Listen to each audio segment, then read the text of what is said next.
com ha quedat l'acte? Esteu contents, satisfets? Molt contents perquè el que es tracta és de posar en valor als empresaris i al teixit comercial de la ciutat i la veritat que molt bé, perquè donar-los visibilitat en este dia és molt important per a ells. I quina importància té un acte com este d'entrega de premis per al teixit empresarial d'Alzira o de la comarca? Jo crec que els anima a continuar, no? Al final tindré botigues, tindré indústria, el que fa és fer poble, no? Que no siguem un poble dormitori, que tinguem vida, que la gent isca al carrer, que passege, no? I que puga viure en Alzira i que tinga tot el que necessita al seu abast.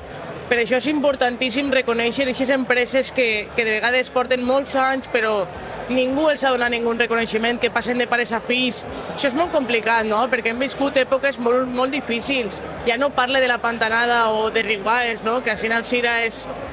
Ara pareix que portem uns anys sense ninguna, però hem passat anys molt durs, no? I crisi, problemes, tenim èpoques més baixes i donar un reconeixement d'aquestes empreses que han sabut adaptar-se, no? Que porten aquesta resiliència de la que es parla ara tan en valor, és molt important per a ells. I sobretot perquè, el que dius tu, no? Que Alzira no voleu que sigui una ciutat dormitori i té vida realment. Té una persona que visca en Alzira, té tot allò que necessita en un poble com este?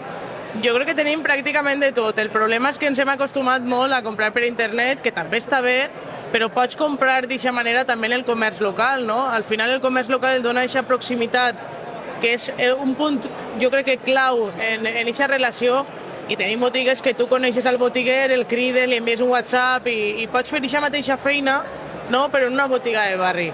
Jo crec que si eixim al carrer, busquem el que busquem, ho trobem en Alzira. I això és el que tenim que tindre clar i el que hem de transmetre també a la resta, no? Que en Alzira tenim de tot, no cal eixir. I que no cal anar-se'n a València, correcte, a la capital, no? Que està molt bé la immediatesa d'internet, però també està molt bé anar, xerrar, pegar voltes per Alzira. Alzira s'ha convertit en una ciutat i com a ciutat ja gran que és tenim pràcticament de tot. I conta'm un poc com has vist la gala, com has vist els premiats, estaven contents, satisfets, orgullosos de que se li reconega això, portar tant de temps així treballant i mantenint les seues empreses? Sí, és emocionant perquè dos de les tres són familiars de ja en la segona o tercera generació i això és importantíssim, no? En el cas de la floristeria que ho deixa la Nora, pues, també és una forma de mantenir aquest negoci en la família i bueno, pues, tots estan un poc en la mateixa situació, no? Negocis que neixen dels pares, que van passant generació en generació i com dic, això també és dur, no? El canvi de generació també és complicat perquè t'has de saber adaptar i reconèixer aquesta trajectòria de molts anys en molts casos és fonamental. Els empresaris d'Alzira saben que tenen l'oficina IDEA al seu abast? Ho saben tots? Jo espero que sí. Nosaltres en l'associació tenim una relació excel·lent, treballem colze en colze en pràcticament tot. Qualsevol idea que naix d'una banda o de l'altra ho parlem, col·laborem. De fet, la Setmana de l'Economia és una mostra d'això, no?